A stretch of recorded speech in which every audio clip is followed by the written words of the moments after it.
Video call ਚੱਲ ਰਹੀ ਸੀ ਪੁੱਤਰ, ਵਿੱਚੇ ਵੇਖਦਾ ਪਿਆ ਲੱਗ ਕਰ ਹੁਣ ਲੱਗ ਗਈ ਏ, ਤੂੰ ਕਰ ਸਕਣੀ ਜਾਨ ਦੇ ਸਕਣੀ। ਉਹ ਗੁੱਸਾ ਛਾ ਕੇ ਉਹਨੇ ਦੇ ਦਿੱਤੀ ਪੁੱਤਰ, ਜਾਨ ਵੇਂਦਾ ਰਿਹਾ ਆ ਬੂਆ ਨਾਲ ਬੂਆ ਪੁੱਤਰ ਮੇਰਾ ਬੂਆ ਖੜਕਾ ਦਿੰਦਾ। ਮੇਰੀ ਧੀ ਦਾ ਹੱਥ ਲਾਇਆ ਪਹਿਲੇ ਹੁੰਦੀ ਸੀ, ਉਹਨੂੰ ਪੈਸੇ ਦਾ ਲਾਲਚ ਸੀ, ਉਹਨੂੰ ਮੇਰੀ ਧੀ ਨਾਲ ਪਿਆਰ ਨਹੀਂ ਸੀ, ਮੇਰੀ ਧੀ ਦਾ ਪਿਆਰ ਹੀ ਸਮਝ ਬੈਠੀ।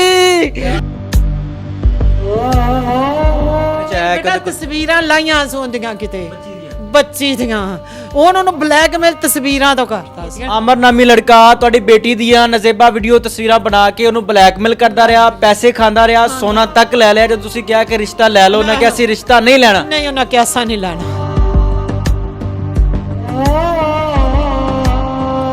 ਤੇ ਇੱਥੋਂ ਤੱਕ ਪਹੁੰਚ ਗਈ ਸੀ ਗੱਲ, ਮੈਂ ਤਾਂ ਉਹਦੇ ਪਿਓ ਨੂੰ ਸੱਦ ਕੇ ਪੈਰੀ ਹੱਥ ਲਾਇਆ ਏ। ਹਾਂਜੀ, ਪਿਓ ਦੇ ਪੈਰਾਂ ਨੂੰ ਹੱਥ ਲਾ ਦਿੱਤਾ ਕਿ ਮੇਰੀ ਬੇਟੀ ਦਾ ਰਿਸ਼ਤਾ ਲੈ ਲਵੋ, ਇੱਜ਼ਤ ਲਾ ਬੇਟਾ, ਤੇ ਜਾ ਇਹਨੂੰ ਰੋਕ ਲਾ ਪੁੱਤਰ। अस्सलाम वालेकुम, आपका मेज़बान मुजाहिद नयाब आपकी खिदमत में हाजिर और आप देख रहे हैं एमएन पॉइंट। कसूर में कॉलेज की मोहब्बत मौत में तब्दील हो गई। आमर नामी लड़का बरीरा नामी लड़की को मोहब्बत का झांसा देता है, जिस्मानी तौर पर इस्तेमाल करता है, नज़ेबा वीडियो बना लेता है, फिर उन्हीं वीडियो पर उस लड़की को ब्लैकमेल करता है, उससे पैसे खाता है, सोना तक खा लेता है। यहाँ तक कि उस लड़की से उसकी माँ के कांटे तक चोरी करवाए जाते हैं। कहानी यहाँ पर ख़त्म नहीं होती। आमर नामी लड़का बरीरा नामी लड़की को कहता है कि तुम मेरे लिए मर नहीं सकती, चल मेरी मोहब्बत का इम्तिहान दे। फिर वो पागल लड़की उस मोहब्बत का इम्तिहान देती है, वीडियो कॉल पर खुदकशी करवाई जाती है। आमर नामी लड़का बरीरा नामी लड़की को वीडियो कॉल पर खुदकशी करवाता है। जब उस लड़की की जान निकल जाती है तो एंड पर यह मैसेज किया जाता है कि बस गई। नाज़रीन, ये मेरे अकब में वो दीवार है जो दीवार फैलान कर आमर नामी लड़का इस घर में आया करता था। इस लड़की के साथ जिस्मानी ताल्लुकात बनते थे, फिर उसकी वीडियो बनाता था और फिर उन्हीं वीडियो पर उसको ब्लैकमेल करता था। आइए मकतूला की वालदा से, मकतूला की बहनों से बात करते हैं और बात करके जानने की कोशिश करते हैं कि ये सारा मामला था क्या और आखिर कहानी यहाँ तक पहुँची कैसे, कॉलेज की मोहब्बत मौत तक कैसे पहुँची। आइए मेरे नाज़रीन, मकतूला की माँ मेरे साथ मौजूद है, वही मकतूला जिसको बदबख्त आमर वीडियो कॉल पर खुदकशी करवाता है और जब उसकी जान निकल जाती है तो उसका मैसेज आता है कि बस गई। मैं बात करके जानूंगा कि मामलात कब से चल रहे थे, माँ को पता नहीं चला कि ये साथ वाले कमरे में मेरी बेटी खुदकशी कर चुकी है, और ये मामलात यहाँ तक आए कैसे। अस्सलाम वालेकुम माँ जी। वालेकुम सलाम बेटा। अल्लाह पाक आपको सब्र दे, 6 बेटियों की माँ है। मुझे बताइएगा कि कब से मामला चल रहे हैं और ये आमर नामी जो लड़का है ये कौन है, कोई रिश्तेदार है, बरादरी वाला है, यहाँ तक मामला आ कैसे गए। अस्सी वट्टू ਉਹ ਮਿਉ ਨੇ, ਮਿਉ ਬਲਾਦਰੀ ਬੱਚੇ ਇਕੱਠੇ ਪੜ੍ਹਦੇ ਸੀ ਇੱਥੇ, क्लास फेलो सी। ਹਾਂ ਇੱਥੇ ਪੜ੍ਹਦੇ ਸੀ ਇਕੱਠੇ, ਉਹਦੀਆਂ ਭੈਣਾਂ ਵੀ ਪੜ੍ਹਦੀਆਂ ਸੀ ਤੇ ਇੱਥੋਂ ਹੀ ਬਸ ਪਤਾ ਨਹੀਂ ਕੀ ਗੱਲ ਬਣੀ, ਉਹ ਫਿਰ ਪੰਜਾਬ ਕਾਲਜ ਪਾਤਾ ਮੈਂ, ਫਿਰ ਉਹਨਾਂ ਉਹ ਮੁੰਡਾ ਵੀ ਉੱਥੇ ਚਲਾ ਗਿਆ ਅਮਰ ਵੀ। ਫਿਰ ਨਹੀਂ ਮੈਨੂੰ ਪੁੱਤਰ ਪਤਾ ਨਹੀਂ ਚੱਲਿਆ ਵੀ ਕਿਦੋਂ ਬਣੀ ਗੱਲ ਤੇ ਕਿਦੋਂ ਨਹੀਂ, ਮੈਨੂੰ ਥੋੜੇ ਦਿਨਾਂ ਤੋਂ ਪਤਾ ਚੱਲਿਆ ਹੈ, ਜਦੋਂ ਬੇਟੀ ਪਰੇਸ਼ਾਨ ਰਹਿਣ ਲੱਗੀ ਹੈ ਫਿਰ ਪਤਾ ਚੱਲਿਆ ਹੈ। ਫਿਰ ਮੈਂ ਉਹਦੇ ਵਾਲਦ ਦੀ ਮਿਹਨਤ ਕੀਤੀ ਹੈ ਵੀ ਤੁਸੀਂ ਨਿਕਾਹ ਲੈ ਲਓ, ਇੰਨਾ ਜੋ ਤੇਰਾ ਪੁੱਤਰ ਉਹਨੂੰ ਟੋਰਚਰ ਕੀਤੀ ਖਲਾ ਵੀ ਮੇਰਾ ਤਾਂ ਹੈਗਾ ਹੀ ਕੋਈ ਇਹ ਮੇਰਾ ਸਕਾ ਪਿਓ ਨਹੀਂ ਦਾ, ਮੈਂ ਤਾਂ ਯਤੀਮ ਪਲਿਆ ਤੇ ਮੇਰਾ ਬਾਪ ਤਾਂ ਕਿਤੇ ਹੋਰ ਤੇ ਰਹਿੰਦਾ ਹੈ ਤੇ ਮੇਰੀ ਮਾਂ ਮਰ ਗਈ ਸੀ, ਇਹ ਨਾਲ ਲੈ ਲਿਆ। ਇਹ ਜੇ ਬੜਾ ਟੋਰਚਰ ਉਹਨੂੰ ਕੀਤਾ ਸੋ ਕਰਕੇ ਫਿਰ ਪੁੱਤਰ ਮੈਂ ਉਹਦੀ ਮਾਂ ਨੂੰ ਵੀ ਜਾ ਕੇ ਆਖਿਆ ਹੀ। ਫਿਰ ਮਾਮਲਾਤ ਆਪਣੀ ਬੱਚੀ ਦੇ ਤੇ ਉਸ ਆਮਰ ਨਾਮੀ ਲੜਕੇ ਦੇ ਕਿੰਨੇ ਸਾਲ ਤੋਂ ਚੱਲ ਰਹੇ ਸਨ, ਕਿੰਨੇ ਮਹੀਨੇ ਸਨ, ਕੋਈ ਪਤਾ ਨਹੀਂ ਚੱਲਿਆ। ਨਹੀਂ ਪਤਾ ਚੱਲਿਆ ਬੇਟਾ। ਸਾਨੂੰ ਇਹ ਵੀ ਪਤਾ ਚੱਲਿਆ ਹੈ ਕਿ ਲੜਕੀ ਕੋਈ ਘਰੋਂ ਪੈਸੇ ਵੀ ਚੁੱਕ ਕੇ ਦਿੰਦੀ ਰਹੀ, ਉਹਨੂੰ ਸੋਨਾ ਵੀ ਦਿੰਦੀ ਰਹੀ। ਇਹ ਕੀ ਮਾਮਲਾ ਸਨ? ਇਹ ਇਹੋ ਹੀ ਜੋ ਤਾਂ ਪਤਾ ਚੱਲਿਆ ਪੁੱਤਰ ਮੈਨੂੰ। ਤੇ ਜਿਸਲੇ ਨਾ ਮੈਂ ਕਾਂਟੇ ਧੀਆਂ ਸਾਰੀਆਂ ਨੂੰ ਪਏ ਸੀ, ਉਹਦੇ ਮੈਂ ਲਾਹ ਦੇ ਵੇਖੇ ਨੇ, ਕਾਂਟੇ ਵੇਖੇ ਤੇ ਕੰਨਾਂ 'ਚ ਕੋਣੀ, ਮੈਂ ਆਵਾਜ਼ ਦਿੱਤੀ, ਮੈਂ ਕਿਹਾ ਬਿੱਲੇ ਉਰਾ ਹੈ ਨਾ, ਮੇਰੇ ਕੋਲ ਆ ਗਈ। ਮੈਂ ਪੁੱਤਰ ਕਾਂਡੇ ਕਿੱਥੇ, ਅੰਮੀ ਅੰਦਰ ਲਾਹ ਤੇ ਰੱਖੇ, ਲੱਭਦੇ ਨਹੀਂ ਪਏ। ਕੀ ਕਹਿੰਦੇ ਸੀ ਪਿਆਰ ਨਾਲ ਤੁਸੀਂ? ਮੈਂ ਕਿਹਾ ਬਿੱਲੇ ਕਾਂਟੇ ਕਿੱਥੇ ਮੇਰੇ ਪੁੱਤਰ ਦੇ? ਆਂਦੀ ਅੰਮੀ ਮੈਂ ਅੰਦਰ ਰੱਖੇ ਸੀ। ਤੇ ਮੈਂ ਕਿਹਾ ਲਿਆ ਫੜ ਕੇ ਕਾਂਟੇ, ਗੰਦਾ ਤੇਰਾ ਮੂੰਹ ਲੱਗਦਾ ਪਿਆ ਮੈਨੂੰ। ਤੇ ਆਂਦੀ ਅੰਮੀ ਲੱਭਦੇ ਨਹੀਂ ਪਏ। ਮੈਂ ਚੁੱਪ ਕਰ ਗਈ, ਮੈਂ ਕਿਹਾ ਚਲੋ। ਫਿਰ ਫੋਨ ਤੇ ਨਾ ਗੱਲਾਂ ਕਰਦੇ ਪਏ ਸੀ, ਮੈਨੂੰ ਜਿੱਥੋਂ ਜ਼ਿਆਦਾ ਪਤਾ ਚੱਲਿਆ ਵੀ ਕਾਂਟੇ ਉਲ ਗਿਆ ਹੈ। ਉਹਨੂੰ ਗੱਲਾਂ ਕਰਦਾ ਰਿਹਾ ਵੀ ਤੂੰ ਫੋਨ ਐਡਾ ਮਹਿੰਗਾ ਲਿਆ ਵਾ ਲੱਖ ਦਾ, ਤੇ ਮੈਨੂੰ ਨਹੀਂ ਲੈ ਕੇ ਦੇ ਸਕਦੀ। ਅੱਛਾ, ਲੜਕਾ ਤੁਹਾਡੀ ਬੇਟੀ ਨੂੰ ਕਹਿੰਦਾ ਸੀ ਕਿ ਮੈਨੂੰ ਤੂੰ ਲੱਖ ਰੁਪਏ ਦਾ ਫੋਨ ਨਹੀਂ ਲੈ ਕੇ ਨਹੀਂ ਦੇ ਸਕਦੀ। ਉਹਦੇ ਕੋਲ ਉਹ ਲੈ ਗਿਆ, ਫਿਰ ਪੈਸੇ ਮੰਗਦਾ ਸੀ। ਹੁਣ ਪਤਾ ਨਹੀਂ ਕਿਸ ਚੀਜ਼ ਦੀ ਡਿਮਾਂਡ 4 ਲੱਖ ਦੀ ਸੀ, ਮੈਨੂੰ ਦੇ। ਉਹ ਅਸੀਂ ਇੰਨੇ ਪੈਸੇ ਮੈਂ ਨਹੀਂ ਦੇ ਸਕਦੀ, ਇੰਨੇ ਪੈਸੇ ਮੈਂ ਨਹੀਂ ਚੁੱਕ ਸਕਦੀ। ਕਿੰਨਾ ਕੁ ਸੋਨਾ ਸੀ, ਕਿੰਨੇ ਕਾਂਟੇ ਸੀ ਬੇਟਾ ਇੰਨੇ ਗੋਹਣ ਮਸਲਨ ਪੌਣਾ ਤੋਲਾ ਹੋ ਜਾਂਦੇ ਜਾਂ ਮਸਲਨ ਅੱਧੇ ਤੋਲੇ ਤੋਂ ਉੱਤੇ ਸੰਦੇ ਥੱਲੇ ਨਹੀਂ ਸੰਦੇ ਬੇਟਾ। ਇੰਨੇ ਮੈਂ ਸਾਰੀਆਂ ਧੀਆਂ ਨੂੰ ਪਾਏ ਨੇ ਅੱਧੇ ਤੋਲੇ ਤੇ ਥੋੜੇ ਉੱਤੇ ਹੋ ਜਾਂਦੇ ਥੋੜੇ ਜਿਹੇ ਘੱਟ। ਹੁਣ ਕੀ ਵਜ੍ਹਾ ਬਣੀ? ਉਹ ਬਲੈਕਮੇਲ ਕਰ ਰਿਹਾ ਸੀ, ਸੁਣਨ ਚ ਆਇਆ ਬੇਟਾ ਤਸਵੀਰਾਂ ਲਾਈਆਂ ਸੋਂਦੀਆਂ ਕਿਤੇ ਬੱਚੀ ਦੀਆਂ, ਉਹਨਾਂ ਨੂੰ ਬਲੈਕਮੇਲ ਤਸਵੀਰਾਂ ਤੋਂ ਕਰਦਾ ਸੀ ਉਹ। ਅਸੀਂ ਤੂੰ ਤਾਂ ਨਿਕਾਹ ਦਾ ਲਾਰਾ ਦਿੱਤਾ ਹੁਣ ਕਰ। ਫਿਰ ਮੈਨੂੰ ਉਹਨੇ ਆਖਿਆ ਮਾਂ ਆਹ ਗੱਲ ਦਾ ਬਾਅਦ ਫਿਰ ਮੈਂ ਇਹਨਾਂ ਦੇ ਘਰ ਗਈਆਂ, ਇਹਨਾਂ ਦੇ ਮਿੰਤਾਂ ਕੀਤੀਆਂ। ਆਮਰ ਨਾਮੀ ਲੜਕਾ ਤੁਹਾਡੀ ਬੇਟੀ ਦੀਆਂ ਨਜ਼ੇਬਾ ਵੀਡੀਓ ਤਸਵੀਰਾਂ ਬਣਾ ਕੇ ਉਹਨੂੰ ਬਲੈਕਮੇਲ ਕਰਦਾ ਰਿਹਾ, ਪੈਸੇ ਖਾਂਦਾ ਰਿਹਾ, ਸੋਨਾ ਤੱਕ ਲੈ ਲਿਆ। ਜਦ ਤੁਸੀਂ ਕਿਹਾ ਕਿ ਰਿਸ਼ਤਾ ਲੈ ਲਓ, ਉਹਨਾਂ ਕਿਹਾ ਅਸੀਂ ਰਿਸ਼ਤਾ ਨਹੀਂ ਲੈਣਾ। ਨਹੀਂ ਉਹਨਾਂ ਕਿਹਾ ਨਹੀਂ ਲੈਣਾ। ਉਹਨੇ ਆਖਿਆ ਅਸੀਂ ਹੋਰ ਆਜ਼ਾਦ ਸਾੜੀ ਦੇ ਵਿੱਚ ਨਾ ਮੈਨੂੰ ਬਲਾਦਰੀ ਵਾਲਾ ਕੱਢ ਦਿੰਦਾ, ਮੈਂ ਇਵੇਂ ਕਰਾਂ। ਮੈਂ ਫਿਰ ਪੁੱਤਰ ਰੋਕ, ਆਪਦੇ ਬੇਟੇ ਨੂੰ ਰੋਕ। ਫਿਰ ਮੈਂ ਵੱਡੀ ਬੇਟੀ ਨੂੰ ਕਲਾਇਆ ਉਹਦੇ ਘਰ। ਉਹਨੇ ਪੁੱਤਰ ਮੇਰੀ ਗੱਲ ਨਹੀਂ ਉਹਦੀ ਮਾਂ ਨੂੰ ਸੱਦਿਆ, ਉਹਨੂੰ ਕਿਹਾ, ਉਹਨੇ ਵੀ ਨਹੀਂ ਮੰਨੀ ਪੁੱਤਰ।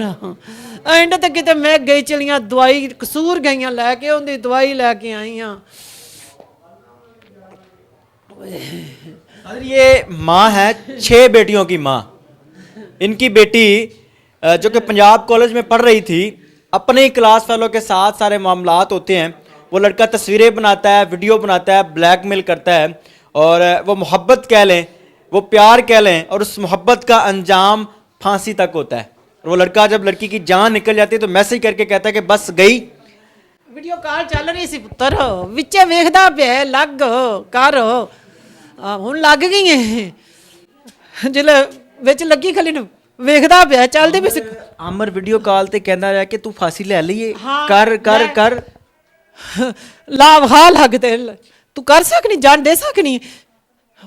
ਉਹ ਗੁੱਸੇ ਚ ਆ ਕੇ ਉਹਨੇ ਦੇ ਦਿੱਤੀ ਪੁੱਤਰ। ਜਾਨ ਵੇਂਦਾ ਰਿਹਾ ਆ ਬੂਆ ਨਾਲ, ਬੂਆ ਪੁੱਤਰ ਮੇਰਾ ਬੂਆ ਖੜਕਾ ਦਿੰਦਾ। ਬੂਆ ਨਾਲ ਬੂਆ ਪੁੱਤਰ, ਮੇਰੀ ਕੋਈ ਦੁਸ਼ਮਣੀ ਨਹੀਂ ਸੀ ਇਹਨਾਂ ਨਾਲ।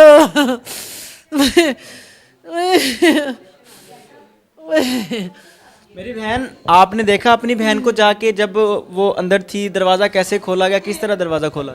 दरवाजा लॉक सी, अंदर से लॉक था? हाँ खिड़की भी लॉक सी। कैसे पता चला कि बच्ची ने अंदर फांसी ले ली है? मेरी छोटी जो आपी की बेटी है ना, उसने देखा है शीशे से, तब हमें पता चला है। क्या देखा, क्या हालत? वो लटक रही है पंखे के साथ, तब हमने दरवाज़ा खोला। ਉਸ ਬੇਟੀ ਨੂੰ ਨਾ, ਮੇਰੀ ਵੱਡੀ ਬੇਟੀ ਦੀ ਬੇਟੀ ਜਿਹੜੀ ਸੀ ਨਾ, ਉਹ ਛੋਟੀ ਜੀ ਸੀ ਤੇ ਉਹਨੇ ਉਹਨੂੰ ਸਾਂਭਿਆ ਪਾਲਿਆ ਸੀ। ਉਹਦੇ ਨਾਲ ਬੜਾ ਪਿਆਰ ਕਰਦੀ ਸੀ। ਉਸ ਕਾਲਜ ਸਕੂਲੋਂ ਆਂਦੀ ਜਾਂਦੀ ਸੀ ਨਾ, ਉਸੇ ਟਾਈਮ ਉਹਨੂੰ ਜੱਫੀ ਬਾਦ ਮਿਲਦੀ ਸੀ, ਫਿਰ ਉਹ ਰੋਟੀ ਇਹਨੂੰ ਦਿੰਦੀ ਸੀ, ਫਿਰ ਕੱਪੜੇ ਬਦਲਦੀ ਸੀ। ਉਹ ਆਂਦੀ ਗਈ, ਉਹਨੂੰ ਨਜ਼ਰ ਨਹੀਂ ਆਈ, ਉਹ ਭੱਜ ਕੇ ਗਈ ਉਧਰ। ਮਾਂ ਜੀ, ਕਿਸ ਤਰ੍ਹਾਂ ਪਤਾ ਚੱਲਿਆ ਕਿ ਬੱਚੀ ਅੰਦਰ, ਬੱਚੀ ਨਾਲ ਸਾਰਾ ਛੋਟੀ ਬੱਚੀ ਭੱਜ ਕੇ ਗਈ ਉਧਰ। ਹਾਂ ਵੱਡੀ ਨਹੀਂ, ਮੈਂ ਇੱਥੇ ਹੀ ਨਹੀਂ ਸਾ ਬੇਟਾ, ਮੈਂ ਲਾਹੌਰ ਸੁਬਹ ਗਈ ਹਾਂ ਬੇਟਾ। ਨਾ ਮੈਂ ਸਾ ਨਾ ਭਾਈ, ਪਹਿਲੇ 4 ਦਿਨ ਹੋ ਗਏ ਸੀ ਭਾਈ ਗਏ ਨੂੰ ਲਾਹੌਰ, ਫਿਰ ਮੈਂ ਗਈ ਹਾਂ। ਅੱਬੂ ਉਹਨਾਂ ਦਿਨ ਤਾਂ 8 ਦਿਨ ਹੋ ਗਏ ਸੀ ਆਪਦੇ ਕੰਮ ਤੇ। ਹੈਡ ਮਰਾਲਾ ਬਣੀ ਹੋਈ ਇੱਕ ਛੋਟੀ ਜਿੱਥੇ ਉਹ ਬੱਚੀ ਇਸ ਤਰ੍ਹਾਂ ਲਟਕੀ ਰੱਸੀ ਦੇ ਨਾਲ, ਉਹ ਦੁਪੱਟੇ ਦੇ ਨਾਲ। ਹਾਂ ਜਦੋਂ ਇਹਨਾਂ ਦਰਵਾਜ਼ਾ ਖੋਲਿਆ ਨਾ, ਫਿਰ ਉਹ ਇਧਰੋਂ ਮਸਾਇਆ ਮੱਲੇ ਮੁੱਲੇ ਤੇ ਕੋ ਆਏ ਨੇ, ਉਹਨਾਂ ਨੇ ਵੀਡੀਓ ਬਣਾਈ। बहन, आपने देखा अपनी बहन को? जी। किस हाल में देखा अपनी बहन को? वो पंखे के साथ लटक रही थी। दरवाजा कैसे खोला, अंदर कैसे गए? दरवाज़ा हम लोग नहीं खुला, हमने खिड़की से गए हैं। शीशा तोड़ा खिड़की? जी, कैसे? डंडे के साथ बहन की जान निकल लटक रही थी, हमने बस उतारा जब तक वो ख़त्म हो चुकी थी। हाँ वीडियो कॉल चल रही थी जब आप लोग अंदर गए हैं कमरे में? जी, चल रही थी। दूसरी आपी ने मोबाइल पकड़ा उसका। वीडियो कॉल चल रही थी? जी वो बदबक वीडियो कॉल पे था? जी। वीडियो कॉल ਤੇ ਸੀ ਜਿਸ ਟਾਈਮ ਬੱਚੀ ਨੇ ਸਾਰੇ ਮਾਮਲਾਤ। ਬੇਟਾ ਮੇਰੀ ਬੇਟੀ ਮੈਨੂੰ ਦੱਸਿਆ ਹੈ ਵੀ ਅੰਮੀ ਅਸੀਂ ਫੈਲਾ ਹੈ, ਉਹ ਨਿੱਕੀ ਬੱਚੀ ਵੇਖਿਆ ਵੀਡੀਓ ਚੱਲਦੀ ਪਈ ਸੀ। ਸੁਣਿਆ ਕਿ ਉਹ ਪਾਰਟੀ ਪੈਸੇ ਵਾਲੀ ਹੈ, ਬੜੀ ਬਹੁਤ ਤਕੜੀ ਹੈ, ਪੈਸੇ ਪੁਲਿਸ ਵਾਲੀ ਨੂੰ ਪੈਸੇ ਦੇ ਤਾਕਤ ਵਾਲੇ ਸੀ, ਅਸੀਂ ਨਹੀਂ ਆ। ਉਹਨਾਂ ਦਾ ਜਿਹੜਾ ਹੈ ਨਾ, ਉਹ ਜਿੰਦੀ ਬੇਟਾ ਹੈ ਨਾ, ਜਿਹੜੀ ਉਹਦੀ ਮੁੰਡੇ ਦੀ ਮਾਂ ਹੈ ਨਾ, ਉਹਦਾ ਜਿਹੜਾ ਚਾਚਾ ਹੈ ਉਹ ਵਕੀਲ ਹੈ। ਹਾਂਜੀ ਪੁਲਿਸ ਨੇ ਇਸ ਟਾਈਮ ਕੀ ਕੀਤਾ ਇਸ ਕੇਸ ਇਸ ਟਾਈਮ ਪੁੱਤਰ ਹੁਣ ਪੁਲਿਸ ਸਾਡਾ ਤਾਮਨ ਬੜਾ ਕਰ ਰਹੀ ਹੋ। ਅੱਲਾ ਉਹਨਾਂ ਨੂੰ ਜ਼ਿੰਦਗੀ ਦੇਵੇ, ਬੜੀ ਗੱਲ ਸੁਣ ਰਹੀ ਹੋ ਪੁੱਤਰ ਹੁਣ ਤਾਂ ਸਾਡੀ। ਆਹ ਮੁੰਡਾ ਪਕੜ ਲਿਆ ਉਹਨਾਂ, ਉਹਨਾਂ ਸਾਰੀ ਗੱਲ ਸੁਣਦੇ ਪੈਣ ਸਾਡੀ ਬੇਟਾ। ਕੀ ਕਹਿੰਦੇ ਨੇ ਕਿ ਉਹਨੂੰ ਕੈਫੇ ਕਰਦਾ ਆਂਦੇ ਨੇ ਇਨਸ਼ਾਅੱਲਾ ਮਾਂ ਜੀ ਇਨਸਾਫ ਦਵਾਵਾਂਗੇ ਤੈਨੂੰ। ਤੁਸੀਂ ਕੀ ਕਹਿਣਾ ਚਾਹੋਗੇ ਉਹਨਾਂ ਬੇਟੀਆਂ ਨੂੰ ਜੋ ਬੇਟੀਆਂ ਇਸ ਤਰ੍ਹਾਂ ਦਾ ਕਦਮ ਚੁੱਕ ਲੈਂਦੀਆਂ ਨੇ? ਮੈਂ ਨਹੀਂ ਉਹਨਾਂ ਬੇਟੀਆਂ ਨੂੰ, ਮੇਰੇ ਹੱਥ ਜੁੜੇ ਨੇ, ਆਪਣੀ ਇੱਜ਼ਤ ਬਚਾਵਣ। ਉਹ ਧੀਆਂ ਪਿਕਸੇ ਦੇ ਪਿਆਰ ਚ ਨਾ ਆਵਣ। ਇਸ ਦੌਰ ਚ ਪਿਆਰ ਕੋਈ ਨਹੀਂ, ਲਾਲਚ ਬੇਟਾ, ਲਾਲਚ। ਮੇਰੀ ਧੀ ਦਾ ਹੱਥ ਲਾਇਆ ਪਹਿਲੇ ਹੁੰਦੀ ਸੀ, ਉਹਨੂੰ ਪੈਸੇ ਦਾ ਲਾਲਚ ਸੀ, ਉਹਨੂੰ ਮੇਰੀ ਧੀ ਨਾਲ ਪਿਆਰ ਨਹੀਂ ਸੀ। ਮੇਰੀ ਧੀ ਦਾ ਪਿਆਰ ਹੀ ਸਮਝ ਬੈਠੀ ਤੇ ਨਾਂ ਤੇ ਇਸਤੇਮਾਲ ਕਰਦਾ ਰਿਹਾ, ਪੈਸੇ ਖਾਂਦਾ ਰਿਹਾ। ਹਾਂਜੀ, ਬਲੈਕਮੇਲ ਕਰਦਾ ਰਿਹਾ ਉਹਨੂੰ। ਹਾਂਜੀ, ਕੀ ਟਾਈਮ ਸੀ ਜਿਸ ਟਾਈਮ ਬੱਚੀ ਨੇ ਖੁਦਕੁਸ਼ੀ ਕੀਤੀ? ਰਾਤ ਦਾ ਟਾਈਮ ਸੀ, ਦਿਨ ਦਾ? ਨਹੀਂ ਪੁੱਤਰ, ਮੈਂ ਸਵੇਰੇ 9:30 ਵਜੇ ਘਰੋਂ ਗਈ ਹਾਂ। ਕੱਪੜੇ ਲੀੜੇ ਇਸਤਰੀ ਕਰਕੇ ਉੱਥੇ ਵਿੱਚ ਰੱਖੇ ਸੂ ਗੁਰੇ 'ਚ। ਦੂਸਰੀ ਭੈਣ ਨੂੰ ਆਂਦੀ ਹੈ ਵੀ ਤੂੰ ਨਾ ਮੇਰੇ ਜੋਗੀ ਸਲਾਦ ਬਣਾ ਦੇ ਤੇ ਟੂਟੀ ਖੋਲ ਦੇ ਵੀ ਤਾਂ ਪਾਣੀ ਨਿਕਲ ਆਵੇ ਗਰਮ। ਉਹ ਟੂਟੀ ਖੋਲਣ ਗਈ, ਉਹ ਉਧਰ ਗਈ, ਉਹ ਮਗਰ ਗਈ ਨਾ ਤੇ ਮੰਜੀ ਤੇ ਪਈ ਹੋਈ ਹੈ। ਉਹ ਆ ਗਈ ਵਾਪਸ, ਉਹਨੇ ਆ ਜਾ ਗੈਸ ਆ ਜਾਂਦੀ, ਮੈਂ ਪਾਣੀ ਛੱਡ ਦਿੱਤਾ ਹੈ। ਉਹਨੇ ਚ ਨੂੰ ਨਿੱਕੀ ਕੁੜੀ ਆ ਗਈ, ਇਹ ਥੋੜੀ ਦੇਰ ਦੇ ਵਿੱਚ ਬਸ ਮਿਲਣ ਲੱਗ ਗਈ। ਹਾਂਜੀ, ਸੁਣਨ ਚ ਆਇਆ ਹੈ ਕਿ ਉਹ ਲੜਕਾ ਜਿਹੜਾ ਆਮਰ ਹੈ ਤੁਹਾਡਾ ਮੁਹੱਲੇਦਾਰ ਹੈ, ਕਿਤੇ ਕਰੀਬ ਰਹਿੰਦਾ? ਹਾਂਜੀ ਬੇਟਾ, ਆ ਆਪਣਾ ਘਰ ਦਾ ਦਰਵਾਜ਼ਾ ਲਾਸਾ ਹੁੰਦਾ, ਦਰਵਾਜ਼ਾ ਨਜ਼ਰ ਆਉਂਦਾ ਬੇਟਾ। ਤੁਹਾਡੇ ਘਰ ਤੋਂ ਉਹਨਾਂ ਦਾ ਘਰ ਵੀ ਨਜ਼ਰ ਆਉਂਦਾ? ਨਜ਼ਰ ਆਉਂਦਾ ਹੋਵੇ ਬਾਹਰ ਖਲੀ ਚ। ਵੀ ਸੁਣਨ ਚ ਆਇਆ ਕਿ ਉਹ ਕਿਤੇ ਤੁਹਾਡੇ ਘਰ ਦੁਬਾਰਾ ਵੀ ਫਲਾਂਗ ਕੇ ਆਂਦਾ ਰਿਹਾ? ਹਾਂਜੀ, ਇਧਰੋਂ ਆਇਆ, ਇੱਥੋਂ। ਮੈਂ ਵਜ਼ੂ ਵਾਸਤੇ ਉੱਠੀ ਜਾਂਦੀ ਨੇ ਤੇ ਜਿਹੜੀ ਦੂਸਰੀ ਬੇਟੀ ਸੀ ਨਾ, ਉਹ ਉੱਠੀ ਮੇਰੇ ਨਾਲ, ਇਹ ਸੁੱਤੀਆਂ ਪਈਆਂ ਸੀ ਤੇ ਮੈਂ ਆਈ ਹਾਂ। ਮੈਂ ਕਿਹਾ ਚੱਲ ਅਸੀਂ ਵਜ਼ੂ ਕਰ ਲੈਣੀਆਂ, ਫਿਰ ਉਹਨੂੰ ਉਠਾਣੀਆਂ। ਤੇ ਉਹ ਛੋਟੀ ਵੜ ਗਈ ਖੁਰੇ 'ਚ ਤੇ ਮੈਂ ਉਧਰ ਚਲੀ ਗਈ ਵਾਪਸ। ਮੈਂ ਕਿਹਾ ਚੱਲ ਉਹਨਾਂ ਨੂੰ ਆਵਾਜ਼ ਦੇਣੀ, ਆ ਜਾਓ ਇਕੱਠੀਆਂ ਕਰ ਲਈਏ ਵਜ਼ੂ।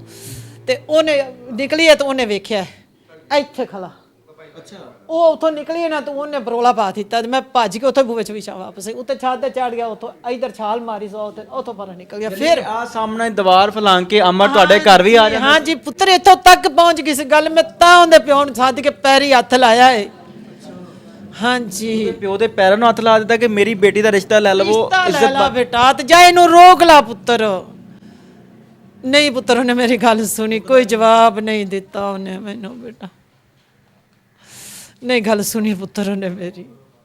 ਆਮਿਰ ਤੇ ਬਰੇਰਾ ਪਹਿਲੇ ਸਕੂਲ 'ਚ ਪੜ੍ਹਦੇ ਸਨ, ਹਾਂ, ਉਸ ਤੋਂ ਬਾਅਦ ਫਿਰ ਕਾਲਜ ਗਏ। ਹਾਂ, ਫਿਰ ਕਾਲਜ 'ਚ ਮੈਂ ਪਾਇਆ ਸੀ। ਉੱਥੇ ਜਾ ਕੇ ਫਿਰ ਮਾਮਲਾ ਤਾਂ ਮਜ਼ੀਦ ਵੱਧ ਗਿਆ। ਹਾਂਜੀ, ਜੇ ਮੈਂ ਅਕੈਡਮੀ 'ਚ ਪਾਇਆ ਤੇ ਮੈਥੋਂ ਚੋਰੀ ਉੱਥੇ ਅਕੈਡਮੀ 'ਚ ਵੀ ਉਹਨੇ ਤਾਂ ਜਾ ਕੇ ਥਾਕ ਲਾ लिया। नाज़रीन, स्कूल से होने वाली मोहब्बत कॉलेज तक जाती है, कॉलेज से वो मोहब्बत फिर फांसी के फंदे तक जाती है। 21 साला बरेरा कमरे में फांसी लेती है और आमिर वीडियो कॉल पर देखता रहता है और आखिरी मैसेज यही होता है कि बस गई। एक मोहब्बत जो कि स्कूल से शुरू हुई और कब्र की दीवारों तक गई, और कब्र की दीवारों तक वो निभाते नहीं गई, बल्कि ब्लैकमेल करते करते, उस लड़की को हिप्नोटाइज करते करते उसका मर्डर करवाने तक, यहाँ तक कि उसके मरने तक उसके साथ वो लड़का अटैच रहा। मां बता रही है कि यहाँ से चंद कदम दूर उस बदबख्त आमिर का घर है। अगर वो यहाँ पर आके कुंडी खटखटा देता, दरवाज़ा खटखटा देता, ये कह देता कि आपकी बच्ची अंदर ये कदम उठा रही है, उसको बचा लो, शायद बरीरा की जान बच जाती है। मेरी आपसे गुजारिश है कि अपनी कीमती राय का इजहार ज़रूर कीजिएगा, मुझे बताइएगा क्या ये मोहब्बत है? मोहब्बत के नाम पर इस तरह करना दुरुस्त है? देखते रहिए एमएन पॉइंट। अल्लाह निगहबान।